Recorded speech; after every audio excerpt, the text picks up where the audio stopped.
Hello guys, good morning. बहुत बहुत स्वागत है आपका। अगले 2 दिन इंडियन क्रिकेट के लिए ऑब्वियसली बहुत ज्यादा इंपॉर्टेंट इस लिहाज से भी होंगे क्योंकि आपको T20 वर्ल्ड कप का अपना तीसरा मुकाबला खेलना है अफगानिस्तान के अगेंस्ट।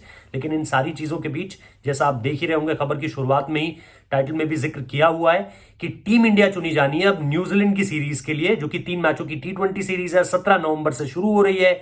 इसको लेकर के अगले 48 घंटों में, यानी अगले 2 दिनों में चेयरमैन सेलेक्टर और उनकी पूरी की पूरी जो टीम है वो चयन करने बैठेगी टीम इंडिया को। और इसमें जो सबसे बड़ा टॉकिंग पॉइंट होगा कि अगला कप्तान। ऑब्वियसली सारे लोग रोहित शर्मा को लेकर के आश्वस्त हैं, लेकिन अभी भी ऑफिशियल तौर पर यह नाम सामने आना बाकी है। कुछ मीडिया रिपोर्ट्स आपको याद होगा उस वक्त पे चली थी इस बात को लेकर के कि विराट कोहली ने उस वक्त पे कुछ बातें कही थी। हालांकि वो कितनी सही है कितनी नहीं है इस पर कोई पुख्ता जानकारी नहीं है आधिकारिक रूप से, जैसा विराट कोहली बार बार कह चुके हैं कि वो एक तरीके से खंडन करते हैं इन सारी की सारी चीजों का। लेकिन फिर भी कुछ चीजें हैं जो बहुत आम सी हो गई हैं अब। लेकिन इन सारी चीजों के बीच, जैसा मैंने कहा कि आधिकारिक तौर पर आपका अगला कप्तान कौन होगा T20 फॉर्मेट का, वो बात सामने निकल कर आएगी। इसके अलावा जो हम जानकारी देख पा रहे हैं इस वक्त पे, जो हम समझ पा रहे हैं अभी तक, जो रिपोर्ट्स हमारे पास आई हैं और जो जानकारी हमें लगी है उसमें यह कि दुबई में अभी चेतन शर्मा और अभय कुरेला अभी वहीं पर मौजूद हैं।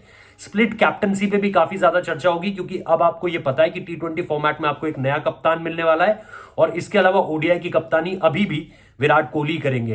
तो और टेस्ट के तो वो कप्तान है ही। तो इस लिहाज से अब आपको इस पर भी चर्चा करनी होगी कि स्प्लिट कैप्टनसी किस तरीके से भारतीय टीम स्प्लिट कैप्टनसी के तहत किस तरीके से आगे बढ़ेगी, उनका फ्यूचर क्या होगा और कैसे ये सारी की सामंजस्य जो होता है ना। आमतौर पर हम क्यों कहते थे कि भाई स्प्लिट कैप्टनसी इंडिया के लिए फेवर नहीं करेगी, या अदर टीम्स के साथ हम देखते हैं कि भाई इंग्लैंड का एक बड़ा प्रमुख एग्जाम्पल है। एक तरफ हम जो रूट को कप्तानी करते हुए देखते हैं, दूसरी तरफ ऑन मॉर्गन को कप्तानी करते हुए देखते हैं। ये सारी की सारी चीजें आपको बताते हैं, या फॉर दैट मैटर ऑस्ट्रेलिया को भी आप उस कटघरे में अब रख सकते हैं जहां पर आप ये कहेंगे कि हाँ यार, ये सारी की सारी चीज जो है ये अदर टीम्स में भी होती है और ये हम अभी नहीं लंबे समय से देखते हुए आ रहे हैं। तो अब क्या इंडिया को उस रास्ते पर चलना चाहिए, ये एक चर्चा का विषय जरूर होगा। रिपोर्ट्स ऐसी भी हैं, खासतौर पर एक टीवी चैनल पर तो विराट कोहली के कोच तक ने कहा था कि भाई अब वो बहुत जल्दी जो है आप देखेंगे उन्हें कि शायद वनडे की कप्तानी से भी संन्यास ले लें। तो शायद ऐसा भी हो सकता है। ये भी एक तरीके का डेवलपमेंट था जो उनके खुद के जो बचपन के कोच है उन्होंने एक टीवी चैनल पर कहा था। इसके साथ साथ मैं आपको बता दूं कि राहुल द्रविड़ के चयन को लेकर के भी अब आपको फैसला लेना है क्योंकि 10 नवंबर तक ये जो पूरी की पूरी चीजें, सबसे पहले आपको ये बता दूं कि 10 नवंबर तक जो है the players to be picked for the tour are likely to be asked to report by November 10 to undergo a 5-day quarantine. 5 दिन का क्वारंटीन होगा before a couple of days of practice. तो मतलब क्योंकि वैसे तो 14 तारीख तक आपका वर्ल्ड कप है, लेकिन इंडिया कहां तक जाती है इस पूरे के पूरे वर्ल्ड कप में, उस लिहाज से भी आपको सारी की सारी चीजों को देखना है। और अगर आप बिल्कुल सेमीफाइनल स्टेज तक नहीं पहुंच रहे हैं, जो कि अभी तक लग रहा है, बहुत ही गुणागणित लगाना पड़ रहा है, परम्यूटेशन कॉम्बिनेशन देखने पड़ रहे हैं, तब जाके कोई चांस है। तो अगर वो नहीं हो पाता है तो फिर आप 10 नवंबर तक देखेंगे कि चीजें जो है वो जो सिलेक्टेड प्लेयर्स हैं इस सीरीज के लिए वो 5 दिन के क्वारंटीन से गुजरेंगे और उसके बाद प्रैक्टिस है 2 दिन की।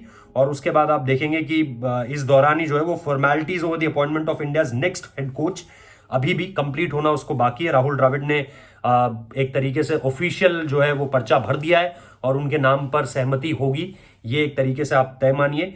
क्योंकि बीसीसीआई ने ही, उन्होंने यही यूएई में ही जो है वो लंबी चौड़ी मैराथन बैठक हुई थी जिसमें, जैसा हम आपको लगातार बता रहे हैं कि अरुण धूमल उसमें थे, उस पर जय शाह मौजूद थे, उसमें दादा सौरव गांगुली मौजूद थे, राहुल द्रविड़ को बुलाया गया था, लंबी चौड़ी बात हुई और उसके बाद उन्हें मना लिया गया। इसके बाद अलावा बैटिंग, बॉलिंग और फील्डिंग कोचेज की भी नियुक्ति है। तो ये नवंबर 3 तक है आपके पास। एक तरीके से जो डेडलाइन है वो नवंबर 3 तक की है, जबकि 26 अक्टूबर तक आपके जो हेड कोच है रवि शास्त्री एंड टीम, उनका एक तरीके से उसके बाद जो है वो पूरा का पूरा कॉन्ट्रैक्ट जो है वो एक्सपायर हो जाता है 26 तक। तो ये सारी की सारी चीजें आपको देखनी है। उसके अलावा सीएसी में भी आपको एक बदलाव करना है क्योंकि मदन लाल जी की जो उम्र है वो 70 साल हो चुकी है और जो लोढ़ा कमेटी की रिकमेंडेशन है वो ये कहती है कि 70 साल से ऊपर आपका सीएसी का मेंबर नहीं हो सकता है। तो वो ऑलरेडी पास कर चुके हैं 70 साल की उम्र, तो वहां पर भी आपको बदलाव करने हैं।